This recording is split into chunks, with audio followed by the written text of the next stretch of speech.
예, 오늘도 저를 따라서 한번 같이 고백을 하도록 하겠습니다. 예수님은 하나님 만나는 길 되신 참 선지자 그리스도이십니다. 예수님은 죄와 저주에서 해방하신 참 제사장 그리스도이십니다. 예수님은 사단의 세력을 멸하신 만왕의 왕 그리스도이십니다. 예수 그리스도는 우리 마음속에 영원히 함께 계십니다. 아멘. 예, 처음으로 나의 입술을 통해서 고백하신 분들, 믿음으로 고백하신 분들은 바로 내 속에 예수 그리스도의 생명의 복음이 거하게 되어지고 하나님의 자녀가 되어졌습니다. 또한 하나님의 자녀인 귀한 분들이 또 오늘 이 시간 고백하였던 그 고백은 또 날마다 우리 안에서 그리스도로 확신을 갖고 하나님의 자녀된 삶의 축복들을 누리는 귀한 시간들이 되시기를 소원합니다. 내 자신이 구원받은 하나님의 자녀가 맞다면 우리 구원받은 하나님의 자녀는요, 가장 우선히 해야 될 것이 믿음의 생활입니다. 믿음의 생활을 잘해야 돼요. 그 믿음의 생활을 잘하는 것이 무엇이냐면 그게 바로 신앙생활입니다. 신앙생활을 잘하면 됩니다. 그럼 어떻게 신앙생활을 잘하느냐? 가장 기본적인 걸 하면 돼요. 뭐 특별한 걸 얘기를 하는 게 아닙니다.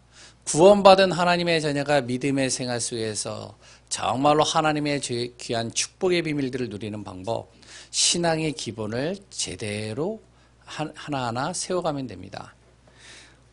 그 신앙의 기본의 첫 번째가 바로 하나님이 주신 언약을 내 안에 각인시키는 겁니다. 하나님이 나에게 주신 언약의 말씀들이 있거든요. 이걸 자꾸 각인시키는 거예요.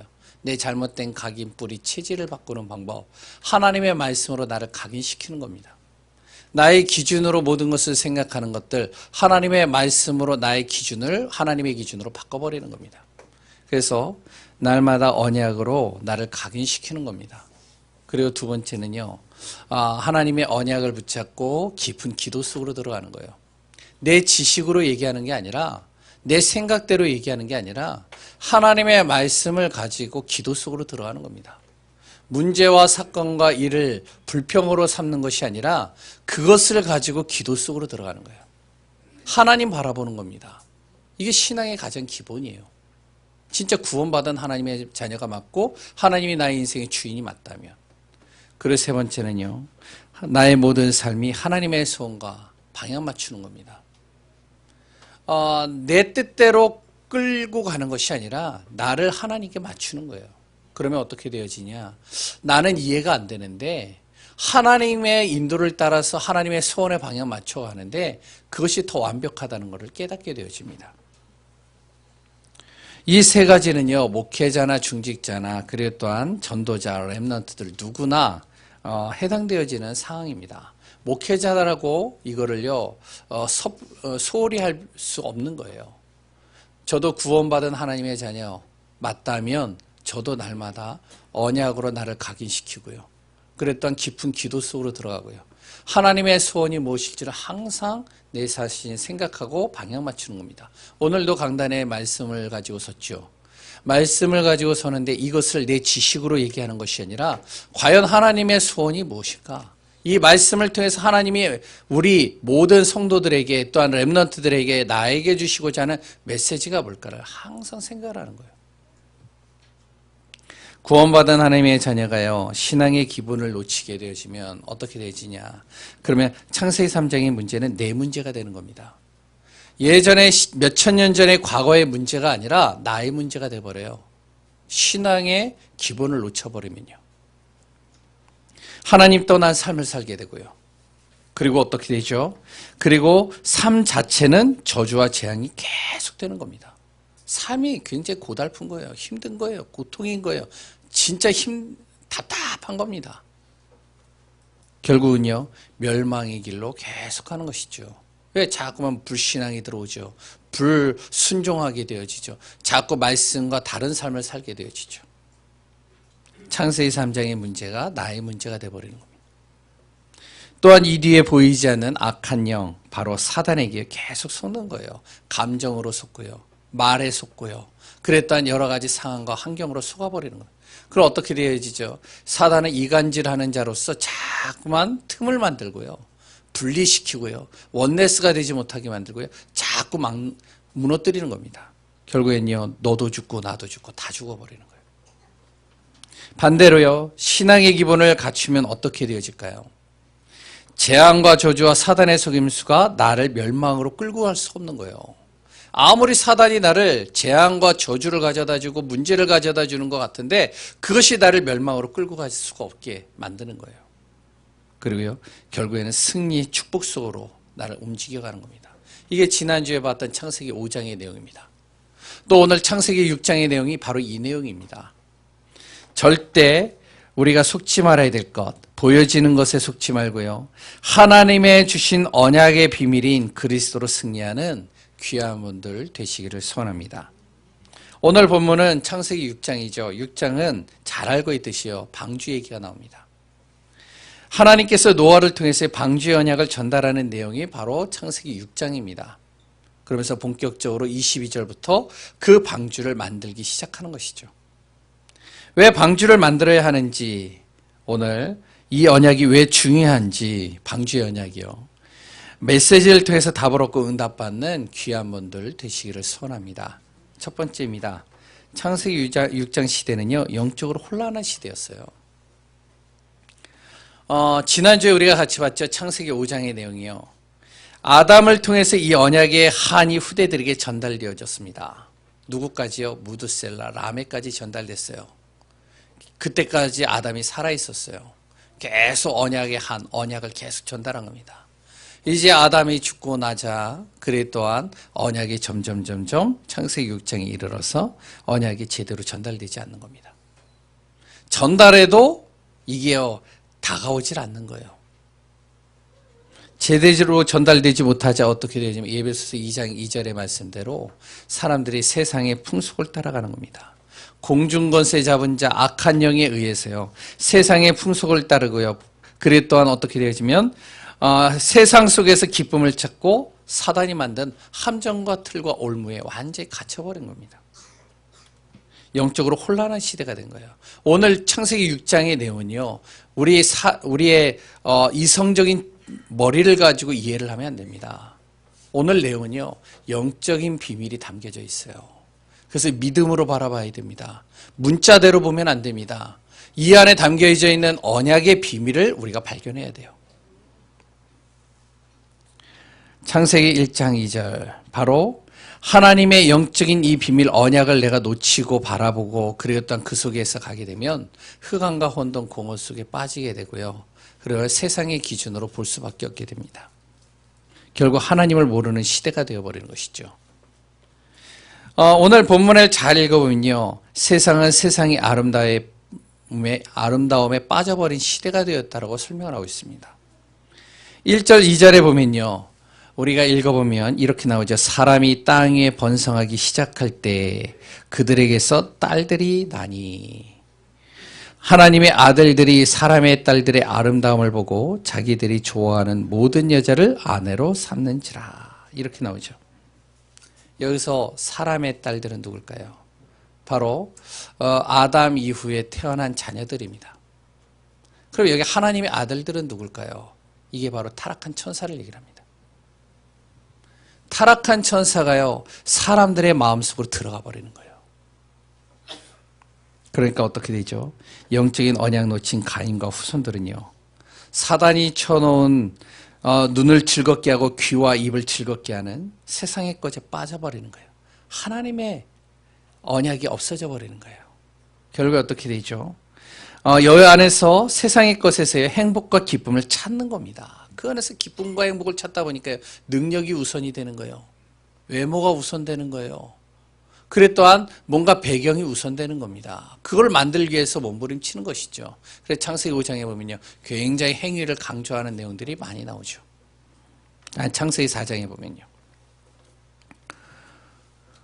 이것은 가인은 언약을 놓쳤기 때문에 그렇다 쳐도 언약의 바통을 이어간 셋의 후손들이 있죠.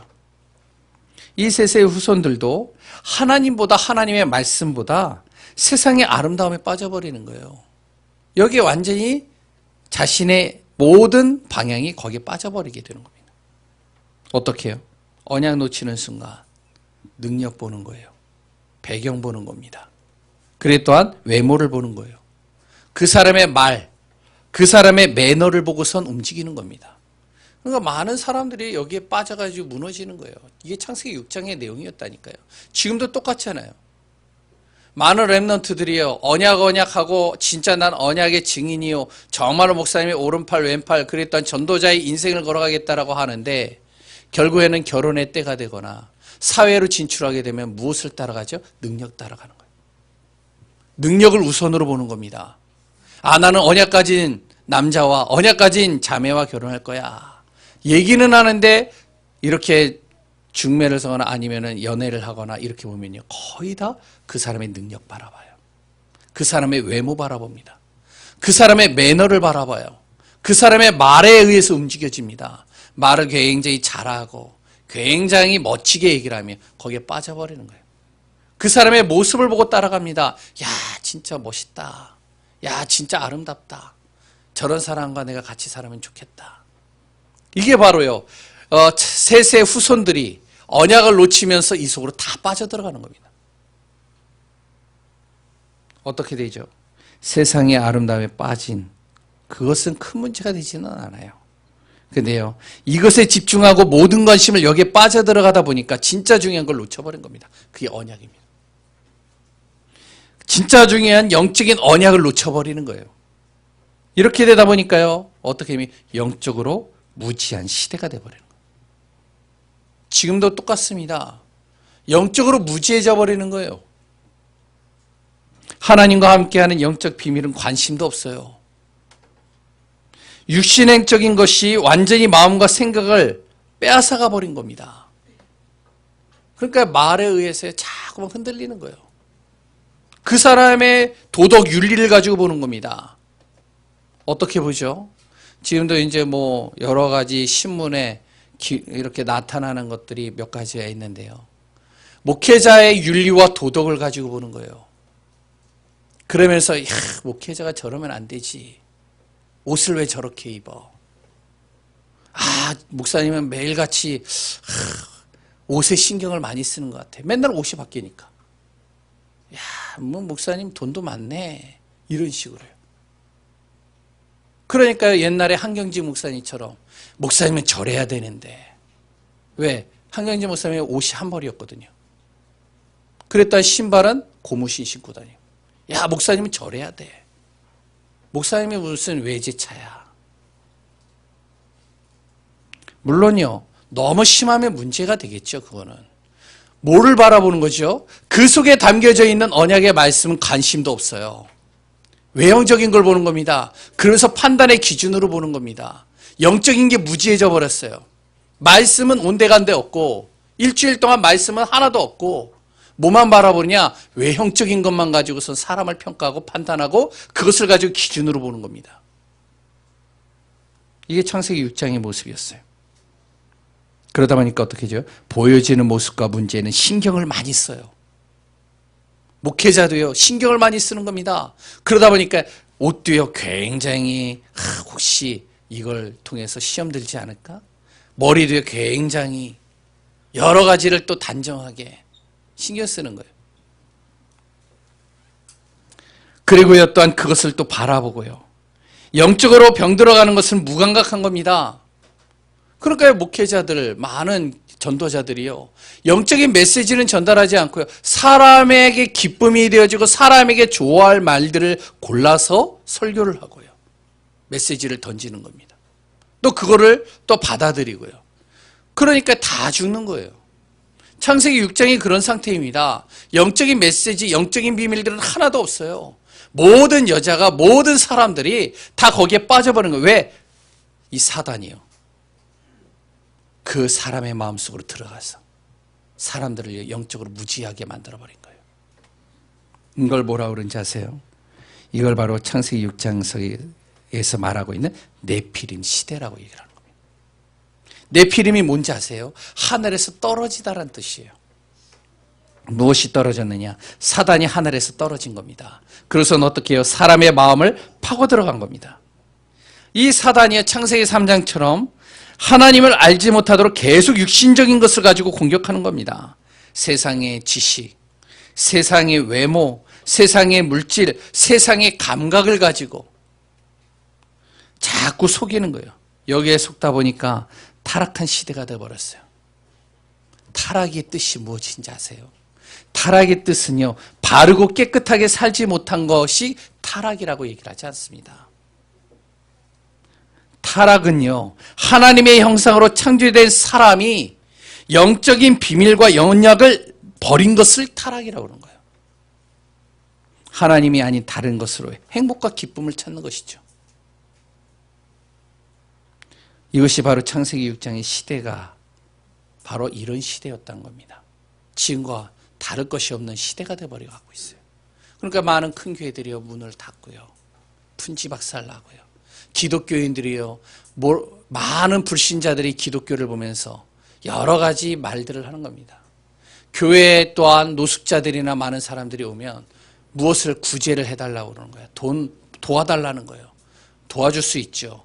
그래서 도와주지 못하면 어떻게 되냐? 교회가 뭐 하는 거냐고. 교회는 구제하는 것 아니냐고. 도와주는 것 아니냐고. 맞습니다. 틀린 건, 그러나 교회의 진짜 성경에 말하고 있는 핵심은 그게 아닙니다. 그거는요, 교회가 할 일은 아니에요.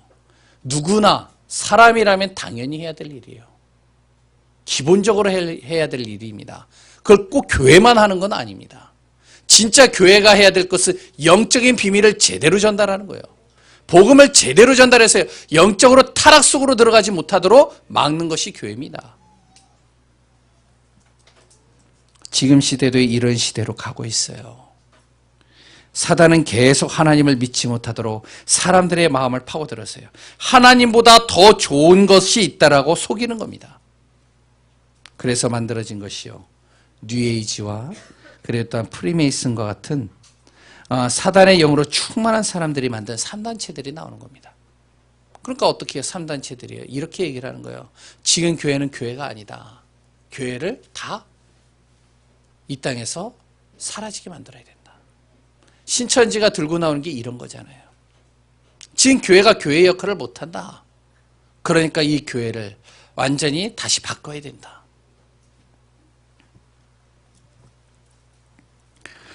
이 문화에 불신자도 신앙인도 빠져들어가세요. 어떻게 되어지냐? 바로 여기에 완전히 빠져들어가서 완전히 헤매게 되는 겁니다. 하나님을 믿지 않는 사람들은 믿지 않으니까 이해를 해도요, 하나님을 믿는다라고 하는 사람들조차도 창세기 6장처럼 하나님을 향한 마음보다 보여지는 육신적인 것에 더 마음을 쏟는 겁니다. 그러다 보니까요, 영적인 건 어두워졌어요. 사단의 영에 사로잡힌 사람과 문화의 모든 것을 빼앗겨버린 시대가 되어버린 겁니다. 하나님으로부터 떠난 삶을 살게 되어버린 것이죠. 이런 시대를 향한 하나님의 마음은 어땠을까요? 하나님의 마음은요, 이런 창세기 6장의 시대를 바라보면서 하나님은 어떤 마음을 가졌을까요? 탄식하는 거예요. 한탄하셨다고요, 성경이 표현합니다. 마음이 아픈 거예요. 근심이 되는 겁니다. 창세기 1장에 보면은 하나님께서 천지를 창조하시고 무엇이라고 얘기를 했죠? 심히 좋았더라. 사람을 창조하시고 뭐라고 그랬죠? 심히 좋았더라. 하나님 보시기에 너무 좋은 거예요. 모든 세상을 하나님의 영상으로 창조된 사람들을 보면서 너무 좋았더라. 기분이 좋은 거예요. 너무 이것을 보면 기쁨이 되는 겁니다. 하나님이 보시기에 좋았던 사람과 세상이요, 흑암으로 완전히 빠져버리는 것을 보는 이 심정, 이런 하나님의 마음은 어땠을까요? 누구도 표현할 수 없는 겁니다. 예를 든다면 자녀가요, 부모의 말을 듣지를 않아요. 어떻게 해요? 부모의 말을 듣지 않고 자꾸 잘못된 길로 가는 겁니다. 이것을 바라보는 부모의 마음은 어떨까요?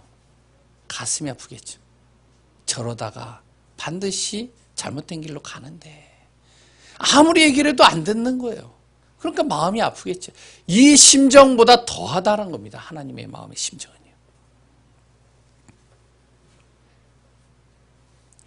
그러다 보니까 창세기 6장 5절 12절 말씀대로 점점 더 사람의 죄악은요 가득해지는 겁니다. 마음과 생각으로 하는 계획은요 더 악해지는 거예요. 완전히 타락해버린 세상을 볼 때마다 하나님은요 가슴이 아픈 겁니다. 어떻게 해서든지 사람을 끌어내리려고 하고요. 어떻게 해서든지 경쟁에서 이기려고 들고요. 그 사람의 치부와 잘못된 것을 어떻게 해서든지 끌어내가지고요. 찾아내서요. 그 사람을 단죄하고 정죄하고 무너뜨리는 겁니다. 지금 시대가 그렇잖아요. 우리나라를 봐도 그렇잖아요. 어떻게 해서든지 지금 지도자의 흠집을 내려고 지금 뭔가를 찾아내는 거예요. 그리고 또한요. 예전에 정권을 가지고 있었던 사람들의 치부를 드러내서 자꾸 흠집을 내는 겁니다. 그래야 자기가 올라가거든요. 자기가 자꾸 세워지거든요. 정치나 경제나 모든 사회와 모든 게 다 그렇게 흘러가고 있어요. 맞다 틀리다는 사라져버렸습니다. 진실이 진리가 중요하지 않습니다. 자기의 유익을 위해서 자꾸만 사람들을요 치부를 끄집어내는 겁니다. 어떻게 해요? 그 마음과 생각으로 하는 계획이 악해졌다라고 성경에 나와요. 5절 11절에 잘 보면요. 하나님은 이런 가슴이 아픈 이런 모습들을 보면서요. 정말로 이들이 언약 잡으면 되는데 하나님 바라보면 되는데 저 상황에서도 하나님 바라보면 되는데 진짜 말씀 붙잡으면 되는데 근데 그렇지 못하는 모습을 보면서 너무 마음이 아픈 겁니다. 그래서 하나님은요. 마음이 아프시지만 하나님이 창조하신 모든 사랑과 모든 생명을 거두어 가시기로 계획하신 겁니다. 그게 3절과 7절에 나오죠. 기록에 나오고 있죠. 그 방법이 물로 심판하는 겁니다. 이 땅의 모든 것을 물로 심판하리라.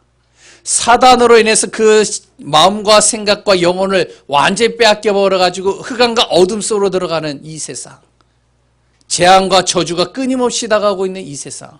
전혀 언약이 들어가지 않고 말씀이 들어가지 않고 있는 이 세상. 이 세상을 내가 어떻게 할까?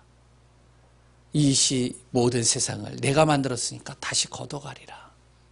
그래서 물로 심판을 계획하시는 것이죠. 모든 생명을요 거두어 가시려고 할 때 하나님은요 또 하나의 고민거리가 생긴 겁니다. 근심거리가 생긴 거예요. 그게 뭔지 아세요? 바로 노아입니다. 노아만큼은 하나님의 은혜 속에 있는 거예요. 노아만큼은요 하나님 안에서 동행하는 거예요. 노아만큼은요 언약 잡는 겁니다. 노아만큼은요 완전한 자라고 표현하는 완전하다는 것이 여기서 윤리와 도덕과 행위와 그 사람의 모습에 완전히 완벽한 모습을 얘기하는 게 아니에요. 하나님의 언약을 잡고 하나님 바라보는 것이에요. 그러니까 하나님이 볼 때는 완전한 자라고 표현하시는 것이죠. 이 노아만큼은 절대로 거두어가고 싶지 않은 거예요. 그래서 하나님께서 언약하는 노아와 노아의 가족을 살리고자 계획을 세운 겁니다. 하나님은 흑암과 흑암에 빠진 것을 가장 싫어합니다. 하지만 모든 세상과 현장에 복음이 없을지라도 하나님은 복음을 붙잡고 복음 중심으로 사는 사람을 그냥 놔두시는 법이 없어요. 제가 아는 목회자가 있어요. 누구라고 이름을 얘기하면 금방 드러나기 때문에 제가 얘기를 안 하겠어요. 경상도 사람이에요. 근데 이 목사님은요, 말투가 거칠어요. 되게 거칠어요. 그리고 또 말을요, 막 해요. 성도들의 치부를 막 드러내요, 그냥 막. 그러니까 성도들이 싫어하는 거예요. 거기에 있는 중직자들이 되게 싫어요. 그러면서 막 씩씩거려요. 내가 이 교회를 떠나지. 이 교회만 교회냐? 언약교회, 언약 가진 교회가 여기만 있냐? 경남에 많이 있다. 어디라고 얘기를 하면 금방 아니까. 한 지역을 얘기를. 그래가지고 막 씩씩거린대요. 그런데 이 중직자분이요. 그 집중훈련에서 이렇게 간증을 하면서 얘기를 하는 내용이 또 뭐가 나오냐. 이렇게 막 씩씩거리다가도 아까 전에 신앙이 기본으로 돌아가는 거예요. 말씀 잡고 기도 속으로 들어가요. 그래도 하나님이 나를 이곳에 보낸 이유가 있겠지. 저런 목사에게도 하나님께서 언약을 선포하니까 복음을 전하니까 내가 붙어있지. 그런데 희한하죠. 시간이 지나갈수록 그 중직자분이 이렇게 고백을 하더라고요. 하나님이 나를 왜 저 목사님에게 붙였는지 알 것 같다. 너무 모자라니까 저 목사가. 그러니까 하나님이 나를 붙였지. 너무 모자라지만 그래도 복음이 확실하고 진짜 전도하려고 하는 그 중심이 있기 때문에 나 같은 사람 붙였지. 그렇게 얘기를 하더라고요. 그 교회가 어느 교회인지 아세요? 말 안 하겠습니다. 하면 안 돼요. 반드시 하나님은요, 노아와 같이 언약 잡은 그 한 사람을 통해 모든 것을 거두려는 세상의 흐름을요, 다시 살리기 위한 흐름으로 바꾸시는 겁니다. 그것이 방주의 언약이에요. 지금 그리스도 예수님이 바로 방주의 정말로 이렇게 표현을 하고 있죠. 정말로 믿으시기 바랍니다. 그래서 방주의 언약을 노아에게 전달하신 거예요. 방주에게 뭐라고 그래요? 노아에게 뭐라고 그러냐면 방주 만들어라. 누구를 위해서요? 너를 위해서. 생명을 구원할 방주를 만들라. 14절에 보니까 너를 위해서 방주를 만들라. 하나님을 위해서 만들라는 게 아니에요. 너를 위해서. 반드시 흑암을 무너뜨릴 것이다. 노아를 살리기 위하여 썩지 않을 고페르 나무로 방주를 만들고, 그리고 또한 칸들을 막아 모든 재앙이 들어오는 틈을 막고 안팎으로 영층을 칠하라고 얘기를 하는 겁니다. 누구를 위해서요? 너를 위해서. 다시 말해 지금으로 말하면요, 그리스도의 언약을 제대로 붙잡으라는 겁니다. 방주의 언약, 그리스도를 얘기를 하는 것이죠. 내가 정말로 그리스도를 제대로 붙잡아라. 그래서 재앙이 오고 저주가 오고 정말로 사단의 이 틈, 사단의 이 이간질 시키는 것에서부터 내가 정말로 빠지지 않도록 항상 나를 위해서 방주의 언약 붙잡아라. 그리스도를 붙잡아라. 그리고 두 번째는요, 방주 안으로 혈육이 있는 모든 생물을 들어가게 해라. 너와 너의 가족과 혈육이 있는 모든 생물을 그 속으로 집어넣어라. 그게 19절 20절에 나옵니다. 생명을 보존하라는 것이죠. 즉 그리스도 안으로 들어가면 된다는 겁니다. 방주 안으로 들어가면 된다는 거예요. 그러면 산다는 거예요. 흑암을 멸하는 그곳에서 내가 자유함을 얻는다는 거예요. 이와 비슷한 내용이 또 어디 나오죠? 그게 바로 출애굽기 14장에 나오는 내용입니다. 12장에 나오는 내용입니다. 무슨 내용이죠? 바로 문설주에 어린 양의 피를 발라라. 그러면 저주와 재앙이 넘어갈 것이다. 그리스도 안에 있는 자는요, 모든 생명이 다 그 안에서 살아나겠다는 겁니다. 하나님께서 그리스도 안에 있는 모든 생명을 하나님께서 정말로 그리스도의 언약 붙잡은 자에게 맡기시겠다는 거예요.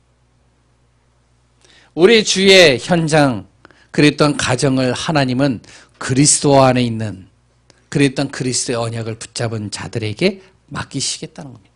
그러니까 내 자신이 언약 제대로 붙잡고요, 그리스도의 복음의 언약을 제대로 붙잡고 있으면 나 때문에라도 하나님께서 우리 가정과 내가 기도하는 영혼들을 하나님께서 그들을 살리시겠다는 거예요. 그들을 바꾸시겠다는 겁니다.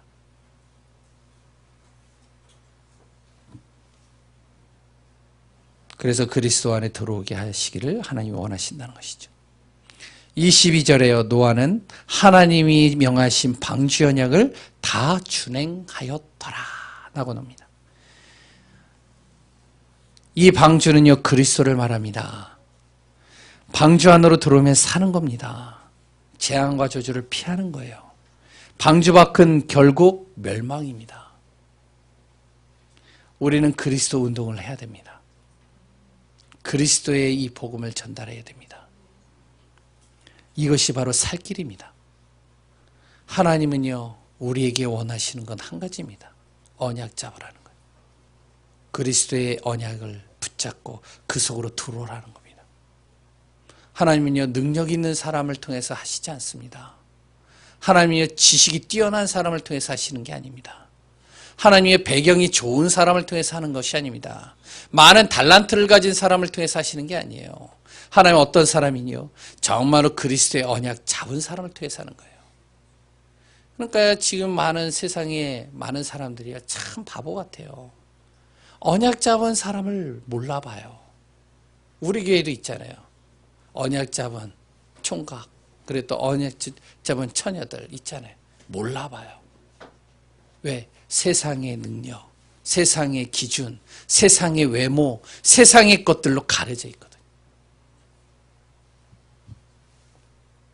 우리는 제대로 붙잡아야 됩니다. 반드시 하나님은 언약 잡은 자를 통해서 승리케 하실 것이고, 하나님께서 모든 것을 계획해 놓고 계시고 모든 것을 이루어 가실 것입니다. 그러면 우리는 어떻게 해야 되냐? 그리스도 안에서요, 하나님의 계획을 날마다 발견하면서 그릇 키우는 겁니다.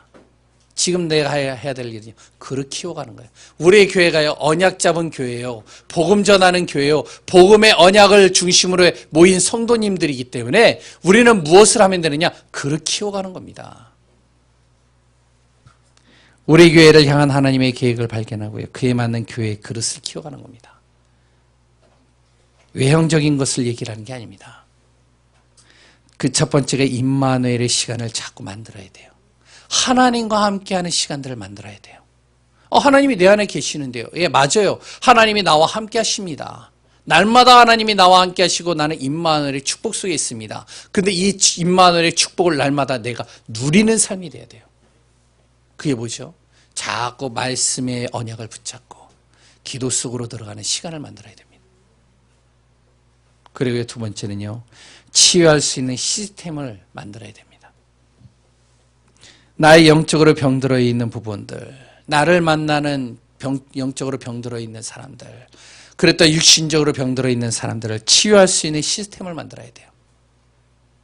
가정에서는요, 가정 예배가 좋습니다. 그랬더니 말씀과 기도하는 시간들을 자꾸 만드는 게 좋습니다. 교회는요, 정말로 누구나 오더라도 정말로 이들이 복음 들을 수 있는 시스템을 만들어야 돼요. 왜? 복음만이 치유할 수 있으니까요. 누구나 오더라도 기도할 수 있는 공간으로 만들어야 돼요. 누구나 오더라도 정말로 이 안에 오면은 힘을 얻고 답을 얻고 정말로 은혜 받는 시스템을 만들어야 돼요. 그리고요, 영적 서밋의 축복을 누려야 됩니다. 하나님의 소원에 방향 맞추는 거예요. 세상에 말하는 사단이 만들어 놓은 서밋의 축복은 오래가지 못합니다. 하나님이 만들어 놓은 영적인 축복 속으로 들어가는 거예요. 서밋 속으로 들어가는 거예요. 이거는 뭐죠? 성공자를 살리는 서밋이에요. 지금의 많은 정말로 능력 있는 사람을 살리는 서밋입니다. 이런 하나하나의 그릇을 만들어가는 교회요, 내 자신이 되어져서 정말로 오늘 창세기 6장을 통해서 내 자신이 육신적인 것을 영적인 것으로 바꾸고 하나님의 약속을 붙잡고 그리스도 안에 들어가며 그리스도 운동하는 귀한 분들 되시기를 소원합니다. 살아계신 하나님의